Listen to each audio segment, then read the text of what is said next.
public hearing of the Committee on Trade, Commerce, and Entrepreneurship is hereby called to order.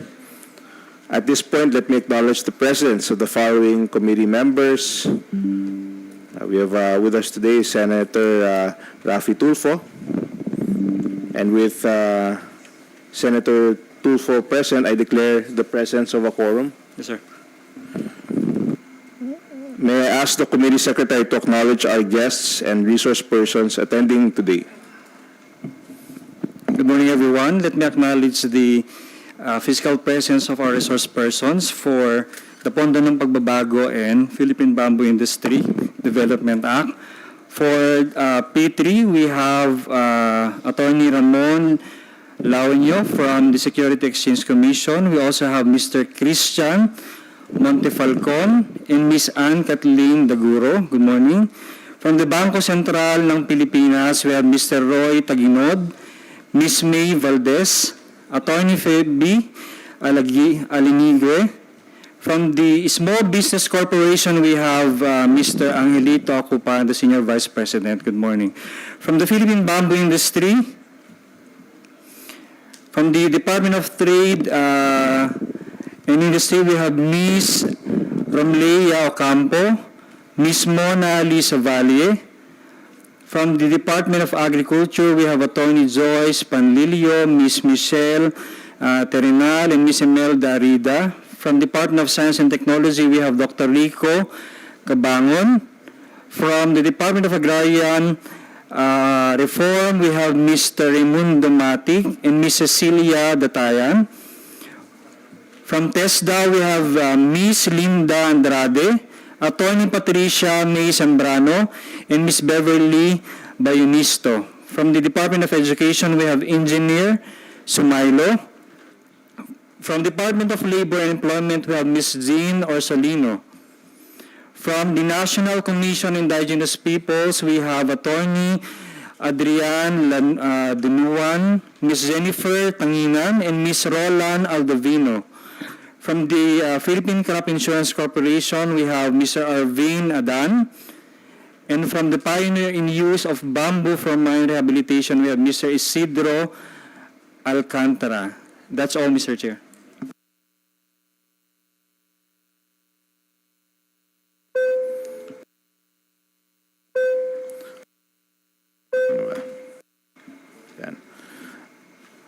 For today's hearing, the committee will discuss the following legislative measures on Pondo sa Pagbabago at Pag-Asenso and development of bamboo industry in the Philippines. For the Pondo sa Pagbabago at Pag-Asenso Act, we have Senate Bill number 75 filed by Senator Coco Pimentel, Senate Bill number 1247 filed by Senator Mark Villar, and House Bill number 7363 filed by Representative Emhigio Tanjuatco. For Philippine Bamboo Industry Development, we have Senate Bill number 605 filed by Senator Zubiri, Juan Miguel Zubiri, Senate Bill number 615 filed by Senator Cynthia Villar, Senate Bill number 1044 filed by Senator Joel Villanueva, Senate Bill number 1118 filed by Senator Lauren Legarda, Senate Bill number 1145 filed by Senator Sherwin Gatchalian, and Senate Bill number 1552 filed by Senator Manuel Lito Lapid, and Senate Bill number 2172 filed by Senator Jinggoy Estrada, and House Bill number 7941 filed by Representative Luis Raymond Villafuerte, Jr. Please allow me to make specific House rules to ensure the orderly and efficient conduct of the hearing. Can the committee secretary inform today's attendees of our House rules? Thank you, Mr. Chair. Kindly mute your microphone if you are not recognized or do not wish to be recognized. Since we cannot see everyone at once, feel free to get our attention by specifying your name and that you have something to say. Given that we will be discussing two topics this morning, we are confident that not all of you are present for both. Perhaps you are here for a particular topic or measure. Therefore, as soon as you have completed your business before the committee, kindly inform that you are leaving or about to leave the meeting. At this early, please accept my heartfelt gratitude to you all. Thank you for attending this committee hearing and assisting us in understanding the topics to be discussed this morning. Before we proceed with the hearing proper, may I ask the other senators at this hearing if they have any opening statements prior to our discussion? Thank you, Mr. Chair. Good morning, Mr. Chair. Good morning, everyone. I would like to manifest my full support for the bills institutionalizing the Pondo para sa Pagbabago at Pag-Asenso, or P3, program of the DTI. This program represents hope, opportunity, and the promise of a better future for the micro, small, and medium enterprises of our beloved nation. Hindi lingid sa kalaman nating lahat na marami sa ating mga kababayan ang kumakagat sa 5-6 na lending. At dahil dyan, napakarami po sa kanila ang nalulubog sa utang at nawawalan ng kapasidad at oportunidad para makabangon at umunlad. Isinagawa ng DTI ang P3 program para matigil ang 5-6 na pautang at mabigyan ng makataong alternatibo ang ating mga kababayan. By institutionalizing the P3 program, we aim to extend financial assistance, education, and a hand of partnership to our MSMEs who operate in the shadows of the bigger corporations, yet contribute to our nation's essential growth and progress. But this bill isn't just about economics. It's about social justice, giving to those who have less in life, more in law. It is now the levels the playing field for the small entrepreneur who only wishes for a fair shot at success. Let us ensure that the spirit of entrepreneurship, the spirit of pagbabago, and pag-asenso is not just a fleeting sentiment, but a tangible reality for every Filipino. Thank you, Mr. Chair. Thank you for that statement, Sen. Rafi. Thank you. Given that the Senate is a body of records and as requested by our good majority floor leader, Senator Joel Villanueva, I would also like to manifest that we put his submitted opening statement into the records as part of our discussion. We now proceed with the public hearing for the Pondo sa Pagbabago at Pag-Asenso, or P3. The renewed call to pass this into law comes to light with many unsuspecting MSMEs, business owners, falling victim to predatory lending practices like 5-6 and online lending platforms. These reprehensible money lending schemes are extremely rampant online and in small but pervasive scale, undoing the efforts of relevant agencies which provide assistance on capitalization. Obviously, the pandemic worsened this predicament and even highlighted the need for a timely, enhanced, or better protection for our entrepreneurs. Interestingly, if P3 fund bill to assist our MSMEs with capitalization is not a new concept. Senator Coco Pimentel, as previous chairman of the Committee on Trade, Commerce, and Entrepreneurship, championed the passage of a similar law, and at least 2 public hearings were conducted under the 18th Congress. That is why I filed a bill for Pondo sa Pagbabago at Pag-Asenso Act. I firmly believe that providing MSMEs with adequate and practicable sustenance could trigger a much-needed jumpstart towards fiscal independence. I was also glad that Senator Coco Pimentel filed his own version of this initiative. Scrutiny of the previous and the current versions of P3 reveal no fundamental differences. The proposed bills push for the institutionalization of the P3 fund to further strengthen the MSME sector by providing accessible, affordable, and adequate sources of financing, which will effectively sustain their business ventures. The aim is to deter business owners from patronizing the exploitative lending offers and to boost entrepreneurial activities in the country. This is where we would be requiring your expertise and invaluable input today. We want to fill in the gaps or even craft new and sound policies to strengthen and institutionalize the Pondo sa Pagbabago of Pag-Asenso, or as we call it, the P3. There are also some items that you might want to be included in the current version, so if you have any further comments, recommendations, or issues with the current versions, please bring them to the attention of this committee. I was informed that the committee has received 5 position papers as of today. If you have not yet submitted your position papers, we would appreciate if you could do so on or before August 24, 2023. Considering that other stakeholders have already filed their position papers when this measure was heard in the 18th Congress, may I hear any motion to adopt the inclusion of position papers received by the committee from the previous Congress as an integral part of the hearing and be considered in drafting the committee report.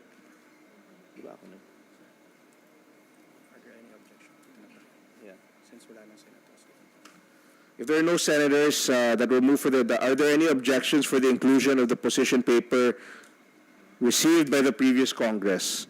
If there is none, all position papers submitted in the 18th Congress will be included as an integral part of this hearing. So there be no objections, it is carried, and so please feel free to participate in today's hearing. However, in the interest of maintaining order and with the indulgence of my fellow senators, we will first allow the presentation of the DTI family to finish before members of the committee can ask clarificatory questions. The DTI will be given 10 minutes to finish their presentation. For the other stakeholders who wish to present, may we just ask for a copy of your presentation along with the position paper, which will be discussed in the discussion in the technical working group that will be created. DTI may now proceed with their presentation.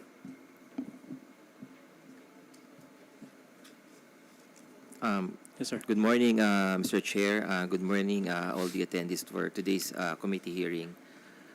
I am Lito Akupan from the Small Business Corporation, and we are an attached agency of the Department of Trade and Industry, and I will be making a very brief presentation on the P3 program. Next slide, please. Ano nga po ba ang P3 program? Go ahead, please. As mentioned earlier, the P3 program is the financing initiative of the national government to assist micro-entrepreneurs by providing affordable microloans. Basically, a monthly interest would range from 1% per month up to a maximum of 2.5% per month. Given this low interest rate policy, we believe that this provides an alternative source of financing to micro entrepreneurs that would be quite accessible. Again, as mentioned earlier, the aim is to eventually crowd out the informal money lenders so that our micro entrepreneurs or those, yun pong ating maliliit na negosyante, ay meron pong alternatibo na pwedeng panggalingan ng kanilang kapital na mababa pong interest. Next slide, please. Yun. Ito pong P3 program ay ini-implement po namin ng dalawang paraan. Una po, this is being implemented via our wholesale partners. Yun pong ating mga partner financial institutions. This includes cooperatives, banks like rural banks and cooperative banks, likewise microfinance institutions. So the other credit delivery would be direct lending by the Small Business Corporation. The loans that could be availed of would be microloans up to 300,000 pesos, and the requirements are minimal po. So isang ID lang po and proof that the business is registered, pwede na pong maghiram basta po meron pong 1 year na business track record. Next slide, please. Ito po, this would be very informative to those yung di pa po masyadong familiar sa P3 program. Nagsimula po ito noong 2017 through the initiative of our former President Duterte.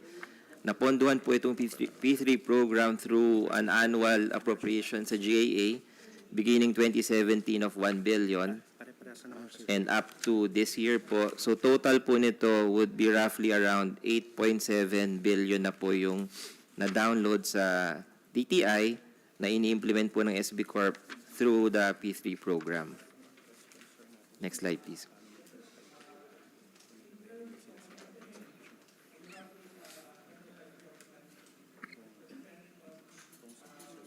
Sige, please.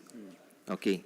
As mentioned earlier, 8.7 billion po yung appropriation. May kulang na lang pong 100 million na nada-download. So total cumulative downloaded funds to SB Corporation is 8.6 billion. Roughly sa 8.6 billion po, 600 million po dyan ay administrative cost po na binibigay po sa SB Corporation. So, ang totoo pong lending fund would be around 8 billion. And we are happy to inform the committee na sa 8 billion po na naibigay po ng national government sa SB Corporation, kami naman po ay nakapagpautang na ng 15.25 billion as of June 2023. Ibig sabihin po, halos na doble na po namin, na-roll out na po natin yung 8 billion na naibigay sa amin through the DTI. At ang natulungan na po natin would be around 324,000 distinct MSMEs. So ang partner po namin ay around 446 po na mga partner financial institutions. Next slide. Ayun, that would be the end, Mr. Chair, and we'd appreciate clarificatory questions po with regards to the program. Thank you. Thank you. So what is the, with regards to the funds that you said was already loaned, what is the performance of these loans that you've been able to, Yes. disperse? With regards po dun sa fund performance, just to qualify po, pre-pandemic, our past due ratio is only around 2%. So that would be end 2019. However, given naman po the fact that during the pandemic, SB Corp was likewise mobilized to really assist MSMEs, tulungan po na makaahon sa pandemic. So we expected and we projected an increase. So from 2% pre-pandemic past due ratio, it increased to around 9% past due ratio. But we're happy to say na this is still within industry standards po with regards to our similarly placed banking institutions, Mr. Chair.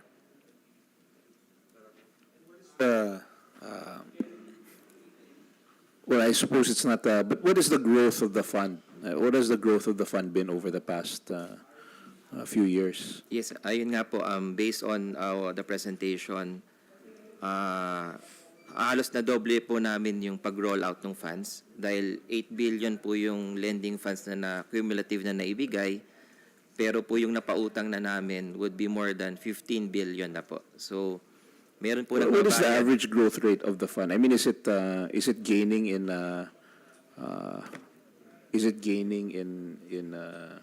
value in Sige po. total? With regards to, is it a positive gain or simply an effect of annual infusion? The direct answer would be, it's actually a negative gain. Dahil nga po, just to provide simple numbers, the interest income that we're getting from the fund based on the sort of below market rate is only around 3% per annum. So with a past due rate of 9%, so meron pong negative carry to na every year na at present rate po na roughly 6%. Yung 3% your yield is in terms of you're loaning funds at what percent? 3% or 12%? For the wholesale program, that's 2% lang po. That is part of the features provided for under the GAA, Mr. Chair. Is that a sustainable model, do you think? Given po that the intention of the P3 program is really to encourage likewise our partner microfinance institutions and cooperative banks to lend, so national government deemed it as a key feature to provide funds to those partner institutions at a lower rate po, Mr. Chair. But there's a high default rate. With there a regards to high- the default rate, Well, I believe that would be still within the industry standards, Mr. Chair. What is the default rate for your funds? Yun nga po, pre-pandemic 2%. Kasi you're saying yung collection, Yes. The non-collection or the delayed collection, but that's different from I guess default rate also, Yes. similar to what banks used to. Yes.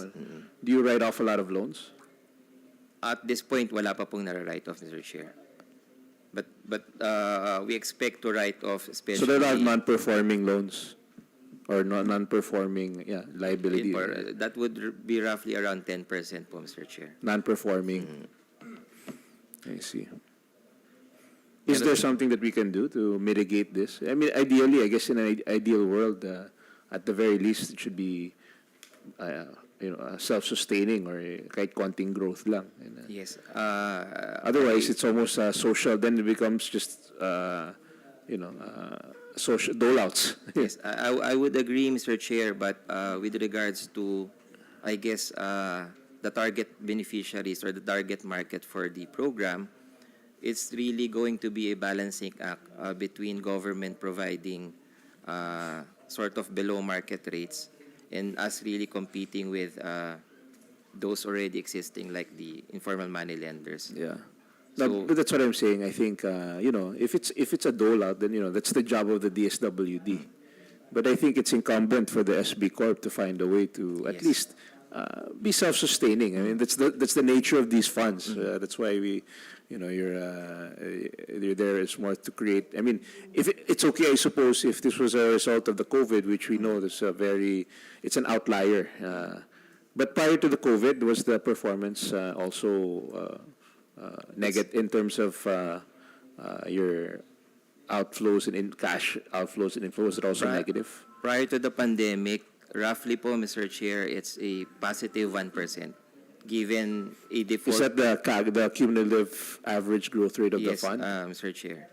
But even with the 9%, I guess we have here, if I were represented from the BSP, I believe the 9% performance of a micro retail program or microfinancing program is still within industry standards. Yeah. So hindi, But hindi naman even po siya microfinancing, even the Aberdeen, I think, before was microfinancing, but it was still self-sustaining, and it still was a growing fund. Yes, Mr. Chair. So I think that there should be some. I think on some level we should look into that. See how we can make it sustainable. Are there actuarial experts inside the SB Corp? We do have financial projections on the matter, Mr. Chair. When we But are there study- risk specialists in your? not in strictly our actuarial scientists, Mr. Chair.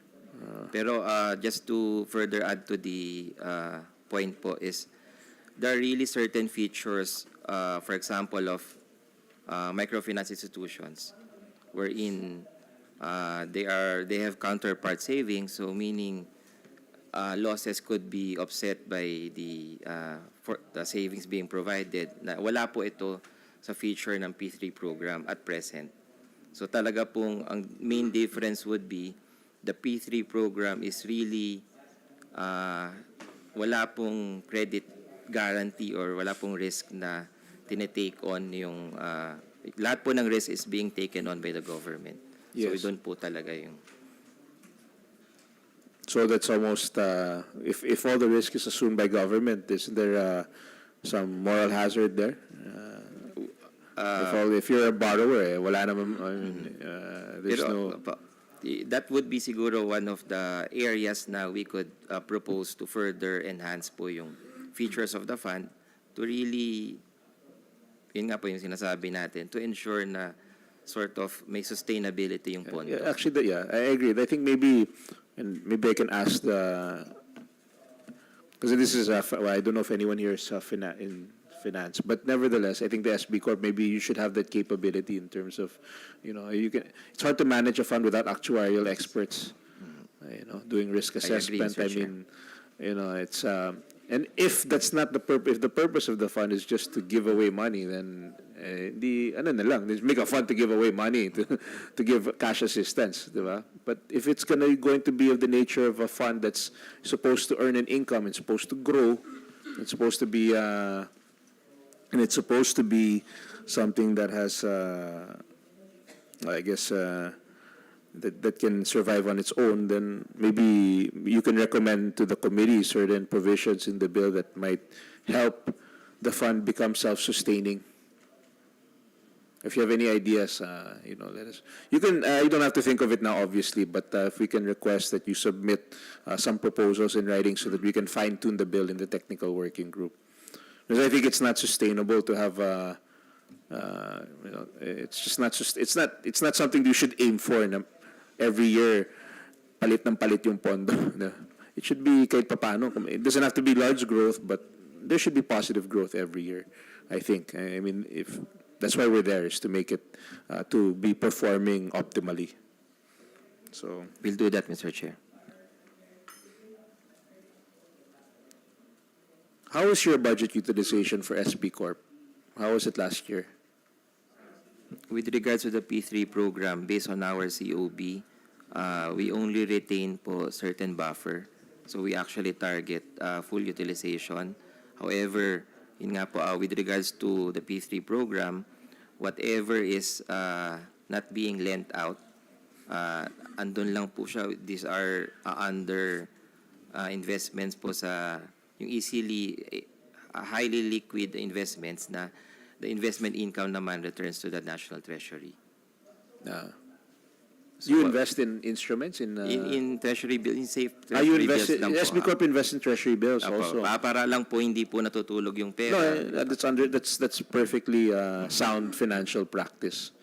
Yung hindi na utilize. But how much was utilized of your funds was last year? Is it everything deployed? Is all your capital, was it deployed, or was there what percentage of your funds was placed in T-bills? Roughly po, I don't have the exact number, pero roughly 80% po utilized po ng mga... So 20% is in Nandyan lang po. fixed income securities. Yes. There's can I ask also the SEC and the BSP what your thoughts if you support this P3? What are your comments and thoughts on this? I think the BSP or the SEC is here.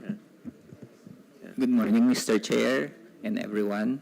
The Bangko Sentral ng Pilipinas generally supports the objective of the bills that aim to create an enabling environment for micro, small, and medium enterprises to recover and grow, especially amid a post-pandemic economy, by providing them access to low-cost credit.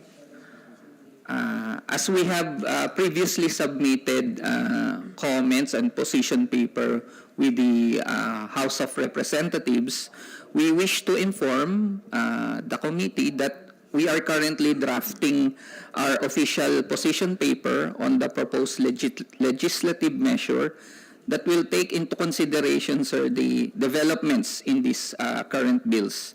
We will submit our written position paper po to the committee in due course po. As you have mentioned, sir, not later than August 24, 2023. Thank you, Mr. Chair. When will you have this submit? When will you submit this position paper? Mr. Chair, we will submit this on or before August 24, if okay with the committee. Thank you. Thank you. Session suspended.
today's hearing. And likewise, the Commission also manifests its general support to the intent of the draft bills to institutionalize the P3 program, as this would be addressing the financial concerns, especially after the pandemic, and support the further development of micro-enterprises in the country. And we have also submitted our previous position papers to the House of Representatives, both in the 18th and in the present Congress. And as to our, considering also some development, as to our comments on the specific provisions of the bill, we'll also be submitting our position paper as we are just finalizing our comments. And thank you very much. Thank you.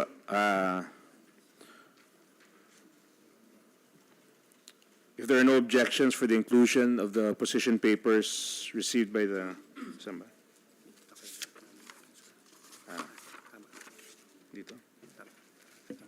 Okay, thank you. So, hearing no further comments, allow me to express my heartfelt appreciation to all those resource persons who are here today for the Pondo sa Pagbabago at Pag-Asenso Act, who've provided valuable inputs to improve our legislative proposals. So with the approval of my colleagues and in consideration of the time allotted for this hearing, I would like to adjourn our hearing and refer the measure to a technical working group for further study together with your proposals. Should you have any additional comments, issues, or concerns and suggestions on any of the sections or provisions of the legislative proposals, please email to this committee, and we would gladly welcome and review them. Also, if you have not yet submitted your position papers, kindly submit by August 24, 2023 at the latest. So thank you. So at this point, let us suspend the hearing. So may we respectfully request that those attending physically for the Pondo sa Pagbabago at Pag-Asenso Act, or P3, quietly leave the room. And also, we'd like to ask those who are attending for the Philippine bamboo industry to please stay. Thank you.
for the Senate hearing on the bills filed for the bamboo industry development, Senate Bills number 605, 615, 1044, 1118, 1145, 1552, and 2172, and House Bill number 7941. And I'd like to acknowledge the presence of Senator Nancy Binay, who's very excited about this bill. I'd also like to ask if you would like to make an opening statement.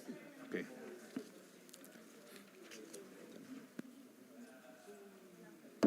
So we can now proceed with the hearing. I'd like to say that bamboo has always been a staple or permanent fixture in the lives of Filipinos since time immemorial. It is often referred to as a defining symbolism of Filipino resiliency. Surprisingly, there appears to be a legislative vacuum for the protection, development, and regulation of the bamboo industry in our country. The closest we have to a law is Executive Order 897, issued in 2010, creating the Bamboo Industry Development Council with the aim to promote and support the bamboo industry development, among other things. Pegged by various sources to be covering an estimated 39,000 to 53,000 hectares, bamboo presents an enormous economic potential just waiting to be tapped, especially for a largely agricultural state such as ours. This extends from flood, construction, architecture, to medical, chemical, and even to biofuel industries, owing to bamboo's cross-functional usages or qualities. Lest we forget that it grows at a fast rate without the need for replanting or resorting to harmful farming products. Hence, its development would not pose a threat to our ecological resources.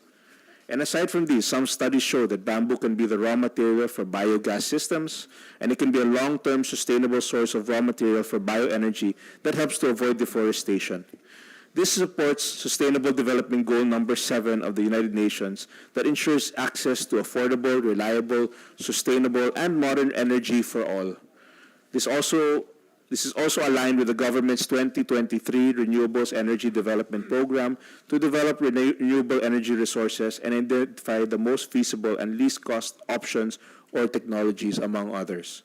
Senate Bill number 1240 under 18th Congress, which is a substitute bill for Senate Bills number 337 and 524, came so close to being passed into a law and had reached individual amendments.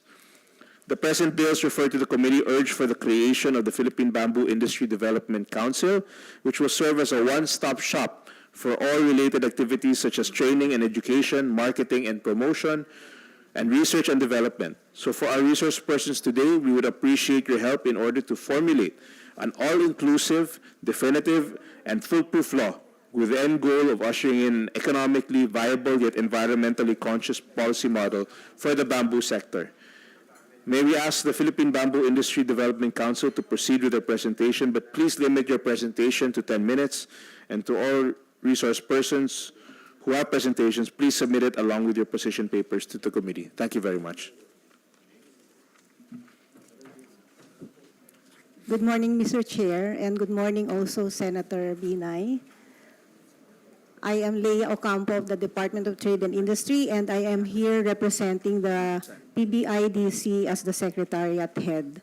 So I will be making a very short presentation on basically on the situation of the industry and covering the export market or the global market, as well as where we are as a country in the global market. So next slide, please. So as we all know, we are under the Philippine Bamboo Industry Development Council, which is headed by the Secretary of the Department of Trade and Industry, and the members would be the Secretaries of DNR, DA, DepEd, DOST, DOLE, as well as the League of Municipalities of the Philippines, as well as NGO representatives and private industry association. So we are, as mandated by EO 879, all of these member agencies are given specific roles for the development of the industry. Next slide, please. Okay, so these are just a short definition of the functions of the member agencies of the Council. So DepEd is supposed to be procuring an equivalent of at least 20% of the annual school desks and armchairs of all public elementary and secondary schools nationwide. DNR, of course, is supposed to be taking care of the plantation, and DA also is supposed to take care of planting bamboo for bamboo shoots propagation or bamboo shoots production. Next. DOST, of course, is for the R&D of the industry, and DOLE is supposed to identify and enroll in the program special groups or organizations, such as organizations of persons with disabilities, to enroll in the industry. The League of the Municipalities is to mobilize the local government units. And the NGOs will have to be supporting as well in the advocacy for planting and utilization of bamboo nationwide. Next, please. So this is basically the global bamboo industry situation, Mr. Chair. We have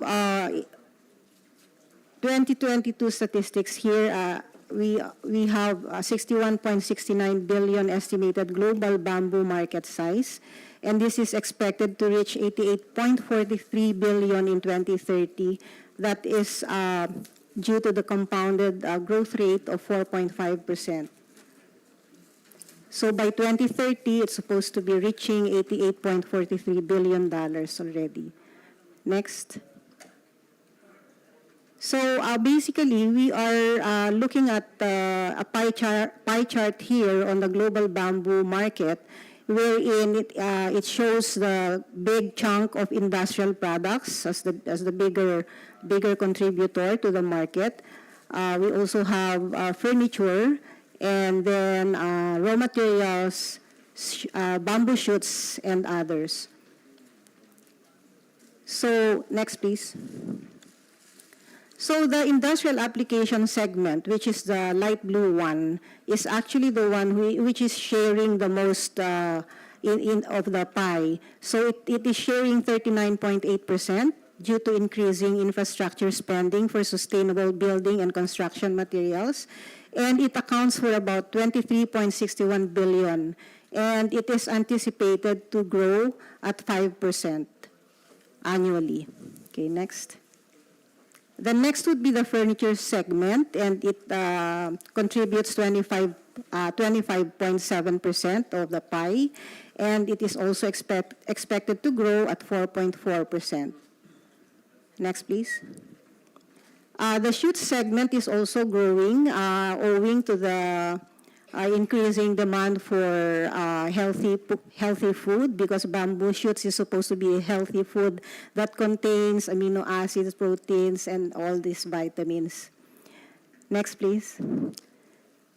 And North America accounts for 33.9% of the global revenue share in 2021, but the Asia Pacific is the leading and the largest revenue share, or gives us the largest revenue share at 78.8% in 2021, and it is expected to grow at an average rate of 4.0. China is the largest bamboo cultivator and also the largest exporter of bamboo. So this is how it looks like in terms of bar graph. Let me see the next slide, please. Next slide, please. So China is getting 67% of the entire global market, and we are actually the third, supposedly the third, but we are only we are only contributing 5% of the entire global market, or the entire export statistics of 3.054 billion. So our share as a country is $153 million. So where are we exporting right now? We are exporting to the US, to Japan, and also to the UK, Germany, and France. Okay, and what are we, next please. What are we exporting? We are basically exporting bamboo panels for construction at $139 million. And we also are exporting tablewares and kitchenwares. These are basically the handicraft and articles of daily use at $4 million. Bamboo furniture is at 3 million. So we have a total of $153 million. This is actually a figure in 2019, in the year 2019. Next, please. So this is basically a comparison between the China experience and the Philippine experience. China, of course, as we have seen, is the leading bamboo producer and bamboo exporter in the world, with 67% of the global market, 67% share of the global market. So they have 7 million hectares, while we in the Philippines, we have 56,000 hectares privately run, and accordingly, DNR reported 138,637 hectares that have already been planted under their national greening program. And the Department of Agriculture also reported 174 hectares for the production of bamboo shoots. And as to the share of bamboo export at 59.30 billion global market, China has been contributing 2.49 billion sa exports, no? And as compared, of course, to us, 153 million. Arable lands at 70.5 hectares. Philippines has 9 million hectares. And the direct employment that would be generated if we were to cultivate at least 10% of the 9 million hectares of arable lands would have right now, sir, we are our statistics in terms of jobs generated, but this is just DTI generated data, is 10,898 jobs. So this is naman the local market situationer.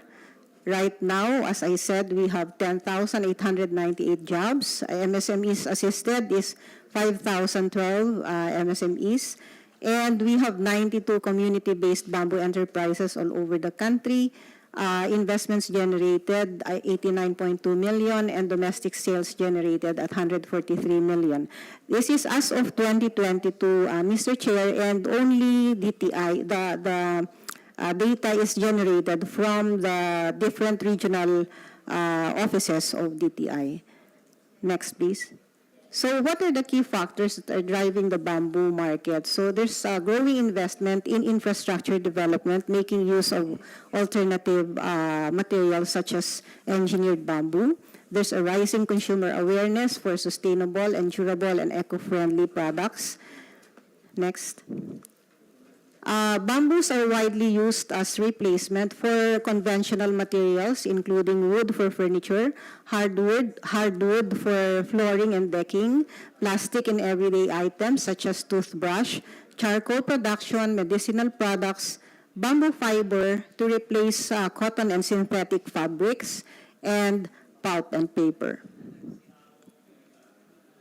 So these are just an enumeration, Mr. Chair, of the challenges in the bamboo industry, looking at all the different stages of the value chain. So from input provision and production, we do lack supply of planting materials. There's a slow pace of bamboo nursery development.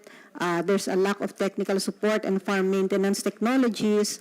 Bamboo propagation remains at a backyard level, and there's a limited supply of bamboo poles, comes, especially bamboo species for construction, such as kawayan tinik and giant bamboo. There's also a lack of strategic and comprehensive systematic national plan for bamboo farming plantation. For post-harvest and processing naman, Mr. Chair, we do lack investors in post-harvest facilities, especially in bamboo pole treatment and storage facilities.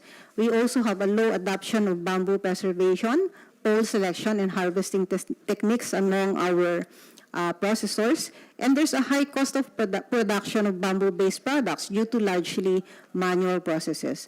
In the marketing side, we have trade restrictions and confinement measures preventing farmers from accessing markets. We also have the DepEd reporting failed bids due to lack of suppliers that can meet the quantity. and lack of marketing and networking platform among value chain operators, and there's a high cost of production of bamboo-based products due to largely manual processes. Next, in the value chain would be the infra and logistics. Next slide, please. So there's generally inaccessibility of many bamboo resources due to lack of roads from the source of bamboo, as well as inadequate infrastructure and facilities that would support the industry. For industry cluster management and other support, we have, of course, the absence of budget allocation in the GAA as the main problem, and the lack of a dedicated entity or an agency that would focus on the development of the industry. And then there's also an incomplete database of bamboo production inventory, and I think this is owing largely to the fact that there is really no one single agency that's focusing on the development or the monitoring the industry. And then there are no standards for bamboo as structural and architectural material. Next, please. So I think that's all, Mr. Chair. Thank you very much for that very good presentation. At this point, I'd like to recognize Senator Binay, who was first. Few questions, Yes, please. Mr. Chairman. Thank you po. Ms. Ocampo, question lang. How many times do you regularly meet yung council? We are meeting twice a year, Senator, but we also have an executive committee that is meeting 4 times a year. And then we just reorganized recently where we created technical working groups as well. Yeah, so, I mean, siguro, just about, ano yung mga na-accomplish, no, with a twice a year meeting? You want us to show that? I mean, ano yung mga policy direction or, diba, parang, how would you get an update of the industry when you only meet twice a year? Diba? Hindi ba din pwedeng dahilan yon why you also have a problem with the bamboo industry? Because, I mean, the supposed to be council that is in charge would only meet twice. I think that is also the reason, Madam Senator, that the executive committee has been created.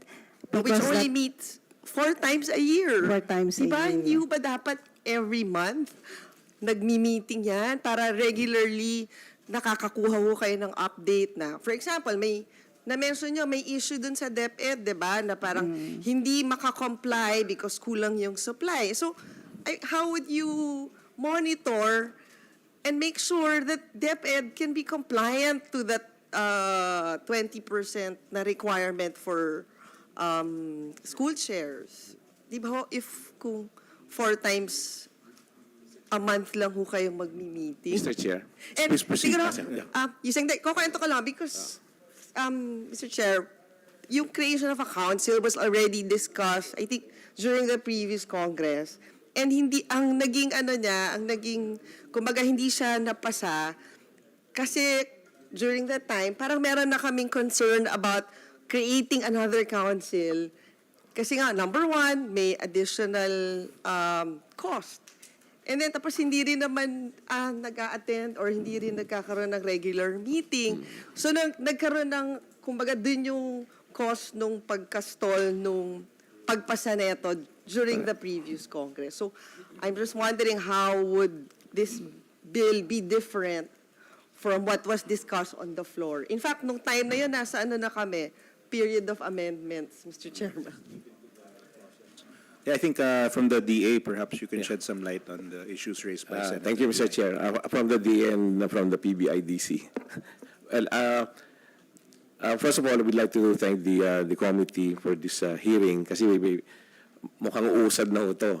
Because in last Congress, dumating na sa Senate pero medyo nabitin tayo, Senator Binay. So, ang history kasi ito, from the 2010, when the former President GMA created this EO 879, nagbigay siya ng 20 million na pondo. Pero mula noon, wala na. So, when I became a member of Congress in 2016, ako nag-push ng i-revive namin to kay Secretary Lopez. So I went to his office, sabi ko, revive natin to. Kasi advocate ko ng bamboo eh. Nakikita ko na yung kawayan, kung walang kawayan, baka wala rin tayong kinakain. Wala tayong mga vegetables, yung mga ginagawang trellis. Even yung mga fisher folks natin. Baka wala silang katig. Hindi sila makapunta sa dagat kasi wala silang katig, etc. So, yun ang pinush ko. Then from there, sabi ni Secretary Lopez, sige, gawin kitang vice chairman. Sige, gawin mo akong vice chairman. So, ako naman, since naging vice chairman ako ng 2016, siguro, because I'm a member of Congress, pag magpatawag kami ng meeting, pupunta lahat. Di ba? Siyempre, kasi every budget hearing, yan ang lagi kong tinatanong, yung status of the bamboo industry. So, nag-meeting, we have TWG, then marami na rin nagawa. Then from there, talagang laging zero budget yung council. So, dahil pinaninindigan ko, so sabi, kami, nagtutulong-tulong na lang kami na nagumalaw. Then, unfortunately, hindi nga tayo umabot ng yung approval of the sa Senate hearing. So now, we're hoping na ma-approve ho to. Dahil sa tingin namin, ito na talaga yung kailangan natin. It's an industry na Pinoy. And even the President now is excited about it. Ay, nutusan kami, sabi niya, mag-meeting tayo yung sa bamboo na. Kasi, if we cannot develop the bamboo industry ngayon, because tignan niyo yung members of the council. We have the DTI Secretary, we have the DA Secretary, we have the DepEd Secretary, DOLE, DOST, DTI. Nandiyan na ho lahat, kompleto Actually, Yusek, naiintindihan ko dahil ako rin ho ay isang advocate for the bamboo development. And in fact, hindi ho nababanggit.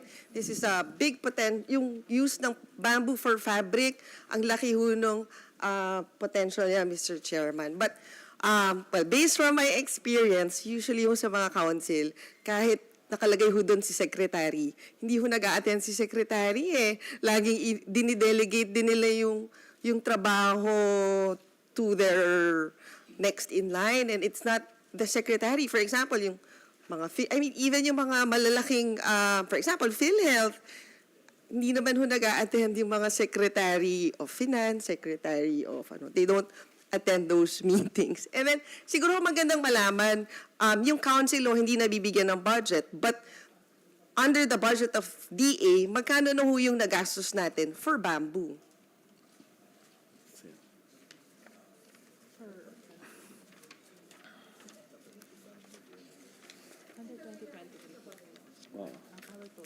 No, for 2022. Yung proposal. Siguro through the years, so how much have we spent for bamboo development? In fact, itong sa greening program, bagong kaka-introduce lang yan. Dati hindi siya considered as a planting material for bamboo. Kasi di ba hindi naman siya puno, considered siya as grass. But during the budget deliberation, I think it was your mother, si Senator Cynthia, who was a proponent na gamitin yung bamboo as a planting material for the greening program. Mr. Chair, sa tingin ko pinakamalaking budget lang ng bamboo yung sa bayanihan eh. Yun lang. Much was the bayanihan budget? Yung bayanihan, I think that's 50 million. Pero maliit lang. Pero now, at 47.5 ng bayanihan lang yan. Pero for 2022, For 2022 ang proposal nila 7 million. 7 million? Baka overhead lang yung 7 million. It's not even... Then for 2023, it's 14 million. So, sa tingin ko, dapat tingnan talaga natin because first, yung call of the hour, we have to address climate change. So for example, ako, kunyari, I wanna go into a bamboo plantation. How many planting materials would be available sa DA for me to procure and plant?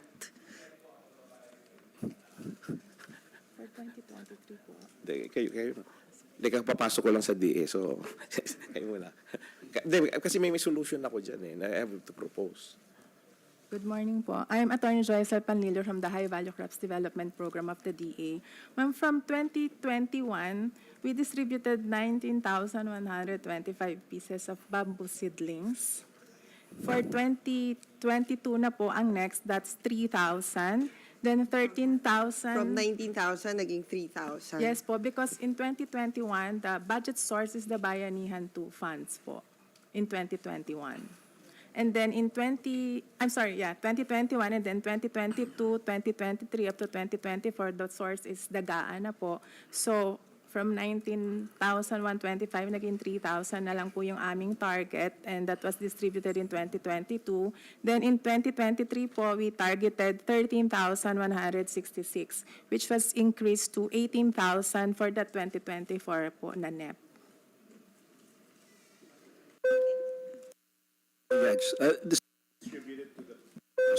This was distributed to the players, these were distributed to farmers who are existing bamboo producers, or? Majority of those, of the planting materials were planted in our research station. So we'll have a controlled environment and also the best practices po that will be developed for the bamboo seedlings. Siguro, Yusek, meron naman ba tayong business model for this? You know, siguro I'll cite my example. Kunyari ako, I have, let's say, 1 hectare property, tapos gusto ko pumasok sa ganitong, industriya. Magtatanim ako ng bamboo, and then eventually, siguro let's look at the chain na I have a 1 hectare property, magtatanim ako ng kawayan. From there, paano ko ibebenta yung natanim ko, and how much would be the yield to that? Because how would we encourage more people to go into that industry when we can't, if we don't have that type of business model? Okay. Mr. Chair, nung member ng Congress, ang ginawa ko, yung tupad ko and AIX ko, instead of yung mga tupad and AIX, instead na Pinagtatanim niyo ho ng kawayan. Hindi, kasi wala namang planting materials. So pinagawa ko sa kanila, they have to do the clump management. What is clump management? Yung mga existing kawayan natin sa barangay, linilinis nila, then they choose ano yung mga planting materials. Then they organize their PO, People's Organization, binibenta nila sa NGP, sa DNR. Binibenta nila, 35 pesos per seedlings. And at the same time, yung mga bamboo clumps na pinalilinis nila, pinagawa kong bamboo park. So yung mga pinagputulan nila, ginawa nilang tables and chairs, mga upuan, kung ano lang. So yung it's another income. Naging farm tourism pa siya. So para Yusek, technically it's not even a plantation kasi di ba nakikita naman ho natin sa probinsya, Yes. biglang may tumutubo na lang na kawayan doon, di ba? Manna from heaven. Kaya nga, ang maganda sa kawayan kasi ngayon, we have existing clumps all over the Philippines. So from there, if we have a program, let's say with yung kasamang National Greening Program, kasama yung it's a whole nation approach nga, different agencies, pwede nila tayong sabihin natin, they have to propagate, kasi propagation muna eh. Then propagate, after 3-4 months, pwede na siyang itanim. So dapat may programa na gagawin tayo. Yun ang kailangan natin, kasi ngayon lahat ng agencies may kanya-kanya. Siguro, hindi ako sanay ho na Yusek kay Kong DV. Naninibago ako. But I understand, Yusek, bago lang naman ho kayo sa Department of Agriculture. But siguro maybe we can hear from DA na meron ba kayong existing na plans for the industry, whether 19, whatever yung plano na yun. But I would assume that there's a plan. Right now po, Mr. Chair, there is an existing roadmap for the bamboo industry. So usually po, if there is a roadmap, the DA would also refer to the roadmap. It's with the PBIDC, tama po ba? So we follow that. May I one. But interject, under- Mr. Chairman? The roadmap was presented in 2015. It has not been updated as of 2020. It should be. I am from the private sector and I am a pioneer in bamboo. And the roadmap, the data, is only up to 2013. So that has to be updated, Mr. Chairman. Who updated? DA? DTI? Okay. It has to be DTI, Mr. Chairman. Can we ask the DTI if there's any updates on this, the updating of this roadmap? Yeah, Mr. Chair, when we did this roadmap, we had to spend millions to do it. And yes, we do recognize that we have to update it. Unfortunately, as our Vice Chair mentioned, we do not have any budget to do it. So, but there is. Question lang, have you asked for a budget for that? We always propose every year, Madam Senator, every year we propose as a second year, as a second year budget, but unfortunately it is always slashed. Mr. Chair, in fairness to DTI, I mean, I'm a private sector. I'm a former bank president and a mining company. This kind of dating will cost a lot of money. Probably, I would estimate, if you were to do a study for a project in the private sector, this will probably cost, in my estimation, at least 15 to 20 million to update all the data. And it's difficult for DTI because the last data was 2013. So how can you make a plan? Yun na nga ho, but kung makikita niyo ho yung potential revenue for this industry, Yeah. di ba? What is I think- 15 million with compared Yes, to that $1 billion, di ba? If Na industriya na pwede ho nating pasukin. Madam Senator, if we present the study that I was together with Congressman Sabiliano in the PBIDC, you will be shocked at the numbers and the potential, and you will really push this bill as soon as possible. I think we're supposed to present the Yes. study. Can I ask, sir, you seem to be very passionate about I was the bamboo. pioneer in using bamboo for mining rehabilitation 5 years ago. Mr. Chairman. So can I ask, what is the, well, we've had a roadmap, what is the biggest constraint for us? It seems like based on the presentation, all our bamboo producers are more backyard. So what is the constraint that is preventing any players? Because there's already market, Yes. the DepEd is required to purchase, Internationally, there's a big market, obviously. So what is, my question is, you seem to be well versed in business. So what is the biggest constraint Mr. for us Chairman, to put up an industrial size if you bamboo look at our industry? neighbors, it really requires a national program and a strong national mandate. 10, 15 years ago, Vietnam and Indonesia were behind us in bamboo. We are now number 6. In the case of Indonesia, Widodo said, I want 1,000 bamboo villages using natural growth bamboo, put up in the streets. In Vietnam, they put up what they call bamboo villages, 100-hectare villages. In China, they allocated 10 hectares per family, and from nothing in 1974, 1985, they had 35 billion annual production value now. So a strong mandate with government support is needed. Thailand has just allocated $10 billion for the next 10 years to develop a bamboo industry. And since 2009, we had a council, but there has been no request in the General Appropriations Act for any funding. So there's nothing will happen with that kind of, so, and they've been able, now Vietnam does $2.2 billion a year production value. Indonesia, 3.2 from almost nothing. We were, I think, 56 million some years ago. We have gone up, I think, to about, according to DNR, 100 million, $60 million. Actually, question no, are we importing bamboo? Yes, we do, but we are actually a net exporter, Madam Senator. Yeah, so yung mga furniture, yung mga manufacturing nating furnitures, nag-i-import sila ng bamboo para gamitin dun sa negosyo nila, para i-export nila yung finished product. Mostly these are engineered bamboo being imported, Mr. Chair, Madam To call a spade a spade, Madam Senator, to fulfill the 20% with the DepEd, people are importing bamboo. treated, 3/4 by 8. And not necessarily re-engineered. No, it comes in as bamboo plyboards. Oh. In fact, I have somebody ordering to ask for importation. And do we have a factory that makes those plyboards? Yes, Meron there naman, are, may there local are. naman. Yes. Pero I'm sure hindi naman siya bumibili abroad para meron siyang gawing plyboard. They import the finished product already, then they turn it into the furniture.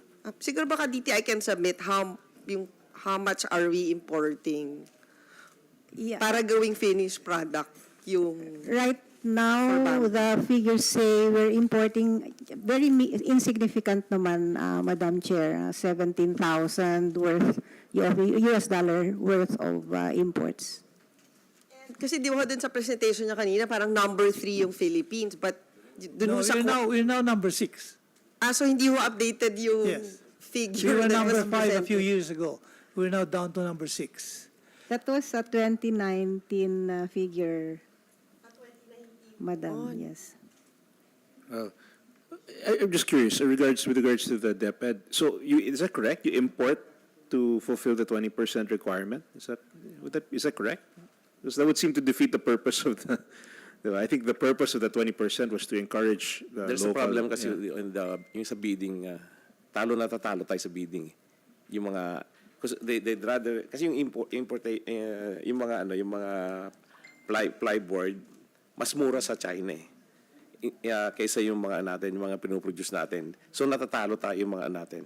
If they really use. So Yusek, yung plyboard natin dito, mas mahal compared dun Mas sa mahal. plyboard sa China. Mas mahal. And ang ginagawa, and the pricing of the DepEd medyo mababa rin kasi lowest bidder. So ang ginagawa nila, let's say plyboard yung desk, pero yung mga stand niya, steel na. But would yung magkakaroon ng parang large-scale banana plantation, would it bring down the cost? Well, it should, Madam Senator, we really have no plantations here. The only one that exists is the one of Cesar Cambao, 5,000 hectares in Bayambang. I think some private individuals, 1,000. Cito Lorenzo, to fill his wood in the rhizome, has gathered around 2,500 hectares. But all of that, when we present the PBIDC report, I think you will be shocked by the numbers that you will see. Siguro ho dun sa ginawang roadmap, ano yung na-achieve dun sa roadmap na yun? Well, I suppose DTI can explain that more. We actually wanted to show it as well, Madam Senator, but it would take us quite a long time. But anyway, we just... Siguro percentage na lang yung Okay, so we were in the roadmap, we targeted 500,000 hectares of bamboo plantation by 2020. But so far, we have planted only half of it so far. 250 hectares. Meron naman po. As I mentioned a while ago, we already have 168,000 from the NGP. Baka counted kasi nyo yung sa NGCP. NGP. The Counted po greening siya. program. Yes Pero po. technically ho yung sa greening program, parang hindi rin siya ideal kasi di ba yung greening program sa mga bundok yun eh. Correct. So yung pag-harvest pa lang ng bamboo na It's yun a challenge already. Opo. take effort, and yung sa greening program, ang primary doon is for reforestation, hindi ba naman, not to create a bamboo industry concept for the greening program. So parang sa akin, as much as possible, baka it's best not to include that. Kasi nga iba yung primary purpose of that. May I comment, that program. Madam Senator? Actually, that can become the backbone of countryside bamboo industry basic to benefit the poor people in the countryside. Actually, I have data here, 207,308 hectares of NGP funded, and geospatial map prepared by FMB, Forestry Management, which was presented to the President last December 27. This is actually one of the things being discussed by Congressman Sevillano, a bamboo village concept that will allow us to create basic industries. Kasi meron ng matured growth eh. You gather that, make it a bamboo village, yes, they can make handicrafts, etc., to increase their income. Kasi katulad dun sa greening program, who would be parang take ownership of, di ba, paano i-award yung sino pwedeng gumamit ng bamboo dun sa Well, areas being planted these by are growth all over, Madam Senator, and it can be organized so that the barangays or what can be allowed, which is what they did in Vietnam and Indonesia, and it's been very successful. And in China, they awarded 10 hectares per family, and so China grew from almost nothing to 35 billion in about 20 years.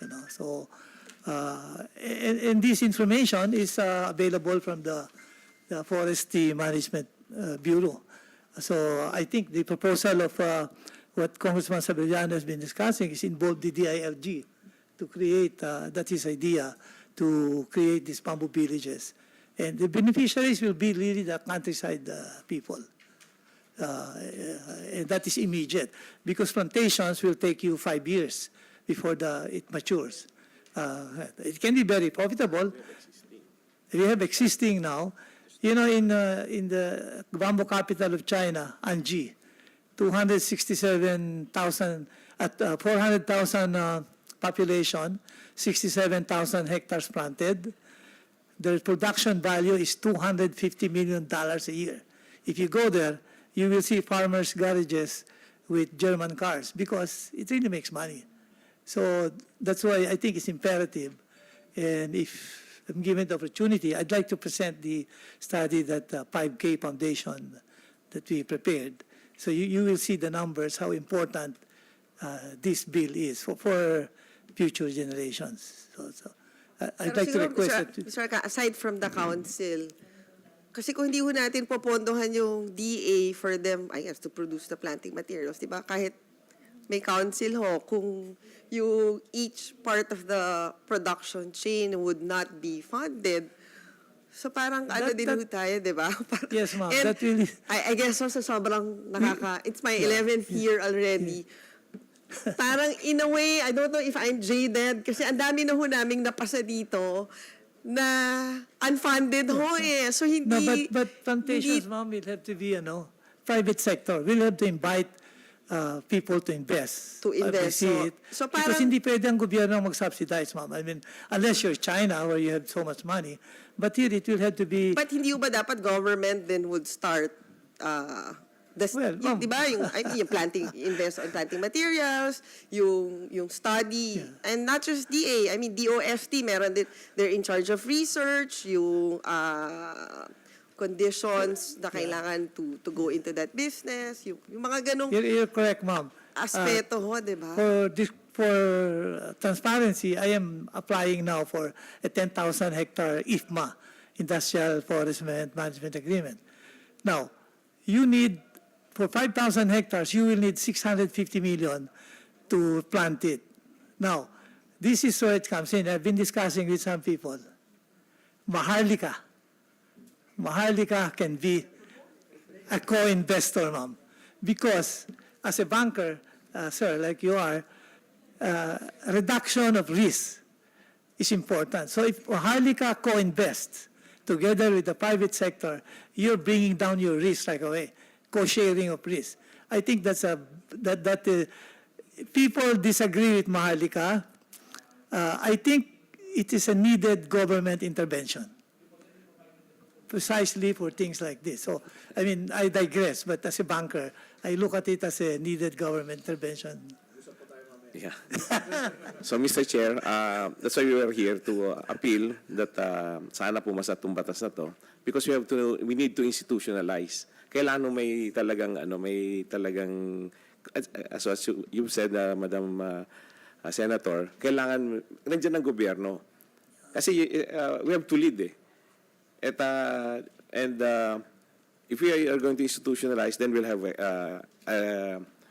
a full-time staff, executive director to run it. Kasi minsan may mga ginagawa tayong mga councils, but council lang, but walang nagpapatakbo.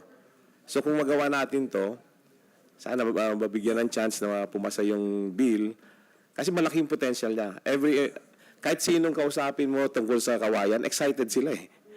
But yun na nga, Isaac, babalik tayo.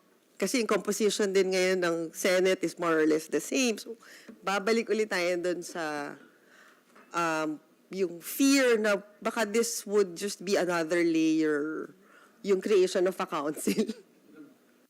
Yeah, yes, you have a comment. Yes, sir. To be honest about it, and to sum in a sense what we're talking about, and our appeal to the House and the Senate to approve the bill into an act.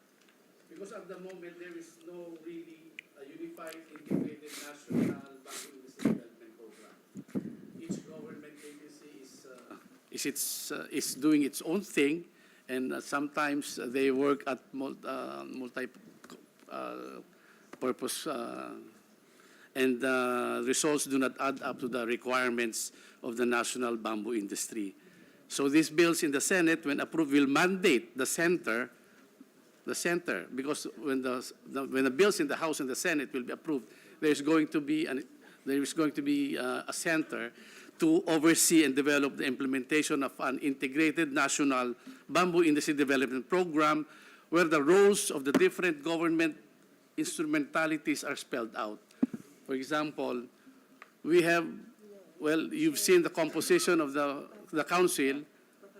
Kailangan po we harmonize all these programs into one. And there is no operating office or agency or center, as we call it, to lead and champion the causes of each government agencies. And that's why the different information that we get, hindi po nakaprograma ng maigi yan. There is really, according to the Philippine Bamboo Development Roadmap study, there is a dearth of information about the bamboo industry. There is an inaccurate and reliable source of information. According to the Bamboo Roadmap, the problem of the industry is the insufficient source and of raw materials, so that we have to have an inventory of all the existing bamboo clumps in the country and all the MSMEs and all the businesses involved in bamboo. We do not have that. And precisely because there is no office undertaking that function, because there is no budget. In 2020, we were designated, Congressman Levy was designated as the vice chair, I was designated as the executive director. Designation with no budget and no everything. But we did met during the pandemic in 2020, before the pandemic, we met monthly. The council met monthly because as a Rotarian, we did this on rotation. So that in January of 2020, we met at the office of the Secretary of the DNR.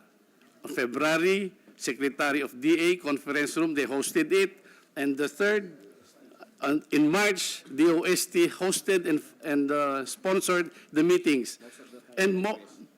But before that, before the pandemic struck, we held the monthly council meetings and TWU meetings and EXCOM meetings in Congress. Thank you, sir. Your point is well taken. And Mr. Chair, if I could request, since short of time, yes, to present the study, after which how I fast think is this? no more than 10 minutes, Mr. Chairman. Okay, if you can very briefly, sir, in the interest of time. Yes. I think they have the slides already, Mr. Very Chairman. briefly. Okay. This is, my original intention was only to look for a livelihood for the mining, the IPs, because they have nothing. They eat dagang bukid, things like that. So I pioneered my in 2018. But further study showed me that it was opportunity. If you look at it, Mr. Chairman, at only global industry is 70 billion, China 35 million, 4 million hectares in 2016, now 7 million. At only 10%, we could produce $3.5 billion of a new industry. Employ 1 million people directly. China has 10 million. Next slide. Bilisan mo na lang, ha? And then, if you look at the economic contribution, next slide, please. You know, mining is $3 billion. If we have 10%, of the industry of China, which is not much, $3.5 billion is actually the production of gold, copper, and nickel every year. So that is the potential, Mr. Chairman. Next slide. We have 9 million hectares of arable land. Only 5.25 million is planted. So we have available land, 3.75 million hectares doing nothing. If you look at the map, next slide, there it is. We have 9 million hectares available, of which 5 million. Now, next slide. It is highly suited to the Philippines climate. We have all the species. We have determined about 11 are of high economic value. Now, look at the kind of products why they have 35 billion, Mr. Chairman. Next slide. China is now producing bamboo composite, carbon composite, 15 diameter pipes. They are now even producing windmills, the one that you use for renewable energy. But we can do like textiles, Mom, like you said. It is one of the best. I've seen it. They even sell bamboo textile shirts in Harrods in London. And it is 100-year Kevlar, Mom. It replaces Kevlar. Bamboo plate? Yes, Parang ganun. yes. And it's even, because bamboo, the tensile strength of bamboo is just a little less than steel. That's why in Hong Kong, all you see are bamboo for scaffolding. It has 100-year life. So for the mining communities, if you plant tissue and you have living for the next 100 years. Now, this is important. This is an in-bar study. A miner makes $250,000 a year. If you give him a 10-hectare plot to manage, he will make $931,000 a year. Next slide. Next slide. There, Mom. Now, next slide. This is the study by the International Network of Bamboo and Rattan in Beijing, a 50-country member. They can go from 250,000 to a million, almost a million. So think of the dignity that these people in the mountains and the countryside will attain. Now, next slide. This is the GU special map that was presented to the President, and it's available, where I think Invar made a mistake in the roadmap. They pick up a 10,000 hectare available only in the Philippines. In the map, it is only for the high-value species. But we actually have 200,000 hectares. Even if you assume only half of this, policy making has probably been erroneously guided by the fact that we think we only have so much. The beneficiaries would really be, for this, would be the people in the countryside. Now, climate change. This is the best for climate change. 38% more oxygen. It sequesters carbon 17 tons per year. Next slide. Next slide. Next slide. Yeah. Now, for biomass, this is very important, Mr. Chairman. Bamboo has a heating value of 4,200 calories. Coal has the same. Low-grade coal is 4,002. High-grade is 5,500. Now, you don't use the high-grade. It's more expensive. They use that for making steel to convert into coking gas. But Japan has a program of replacing coal with bamboo. There is now an existing 20-megawatt plant using bamboo in Japan, Fujikaya. There is a plan to put one up in Hiroshima, 112 megawatts, using purely bamboo. In the Philippines, we have 360 megawatts of small-scale biomass plants using rice husk, corn, etc. There is no bamboo at all. But bamboo chips, ma'am, in fact, Congressman Sabellano and Madarang, we've been talking, there are now existing The biggest one is in San Carlos, 20 megawatts. It was put up by a Filipino. It was bought by German company Thomas Lloyd Fund, and they put up another 2. Now that can be a very good substitute. Tie it up to the natural growth bamboo that's already around. But we are not using bamboo at all. Japan is going to use pellets, but that's more expensive because there's power involved. But the chips are only a little less in heating value. Now, to operationalize the bamboo industry, to get something going, we identify LGU projects, local bamboo. We identify the natural growth which has been done. And then we do, I proposed this to the mining industry. I was chairman of the industry association, medium-scale plantations. Because for every MPSA, let's say 5,000 hectares, and I had a soil test done and survey, only 25% of an MPSA is mineable. Yun na nga may ore. The rest is non-toxic. I had a survey done, and 1,400 hectares could be planted to bamboo. It's over 18 degrees in slope. At over 18 degrees, you can no longer plant anything cash crops. So bamboo is eligible. And we came out with kawayan tinik and bamboo. Giant bamboo is the one that is best for making wood. Would you believe that we now import 75% of our wood requirements in the Philippines? We imported over $1 billion, ma'am. We exported 1.81 billion in wood products, but we imported 1.39 billion in wood products. If we substitute, import substitution, can you imagine the savings in foreign exchange? It's like exporting also. Handicrafts. The worldwide market is $800 million, growing to 1.3, I think, in 2028. According to the Association of Handicraft Makers, which is a little more updated, we are going to reach 130 million. But we have the best handicraft makers in the world. Do you know that now our people are being offered by the other countries for $60,000 pesos a month, while they're getting 15,000 a month here? So we're even losing the craftsmen that we have. And we are considered the best in terms of handicrafts. If you talk to the... So, Mr. Chairman, part of the discussion, next slide, please. Next. We need collaboration, Mr. Chairman, with all these departments. Now, next slide.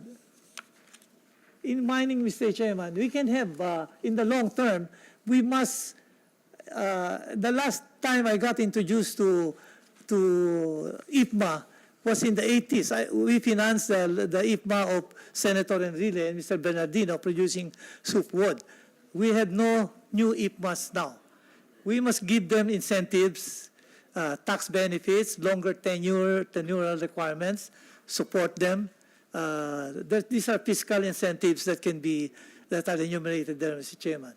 For the near term, Mr. Chairman, I was going to suggest, other than the small scale mining, we ask them, and I'm sure my mining friends will get mad at me, we must ask them to plant.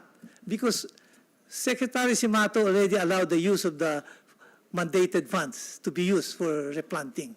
He issued the 10% to 20% in the disturbed areas. But the disturbed area is very small, 70 hectares a year. But if you do outside the mining areas, you have 1,000 or more for every 5,000 hectares.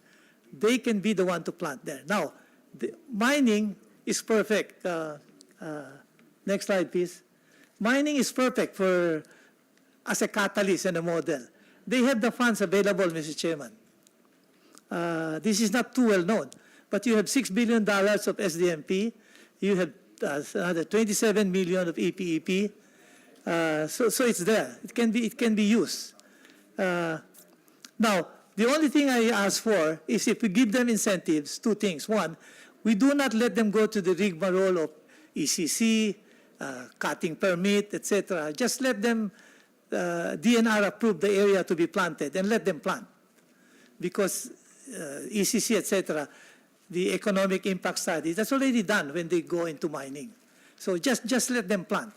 Now, again, they are businessmen. Give them an incentive. The mining area is limited from 60 to 100 hectares per year, but they make billions on that. You give them another 5 hectares extra for every 250 hectares planted. And they will probably make I'm no longer in mining, Mr. Chairman. I got out 4 years ago. So if you give them that, let's say one company makes $2 billion a year doing 160 hectares. That's about 30 million a year. They will not spend that to maintain a 250 hectare plantation. So, but again, like all businesses, you have to have a carrot and a stick. So I sincerely propose, Mr. Chairman, that we give them that incentive. Next slide, please. Yan, pina-survey ko, Mr. Chairman. That's a 5,000 hectare MPSA. 1,440 can be planted to bamboo. So, especially nickel mines, kasi flattish yung nickel mines. Next slide, please. So, we give them all the incentives to make them, and it's all there, Mr. Chairman. But the most important thing is, we have all the, hindi, but in 2022, people were criticizing the president that he did not have a policy statement, policy program. I heard him speak and say, to promote the economy, we must push sustainable, responsible mining and industrial agricultural plantations. He must know something, because all he has to do is say industrial plantations. This thing can be done for cash crops, for rice, etc., for the economy. So it's not that I'm sucking up to the president, but that to me was very prescient, because he knows we have the resources and the ability, the climate, etc. It's something that can be done, Mr. Chairman. So I think with those kind of numbers that you've seen, I think we really need to move and push the industry. Thank you very much, Mr. Chairman, Madam Senator. Thank you very much, sir, for your inputs. Your passion for the industry is admirable, and I hope you continue with the TWG. I hope you continue your participation in the TWG so that we can craft a bill that is even more effective. I was completely retired, Mr. Chairman, doing nothing until Congressman Sevillano. And please, it's interesting your efforts to put up your own plantation. I think that's an effort that's worthy of support from the DTI and from the agencies to help. In the end, if we can build something with scale, even better. So hopefully, you have our support, sir. And of course, I'm sure the other agencies, and as in terms of budgeting, I will work with the DTI this year to see how we can iron out the issues from previous years, and we can make sure that there's the necessary support. Yes. Mr. Chair, siguro just the Yes, last please. question, Yes. kasi may CA hearing pa po tayo. How much would be the budgetary requirement for the council, creation and for operations?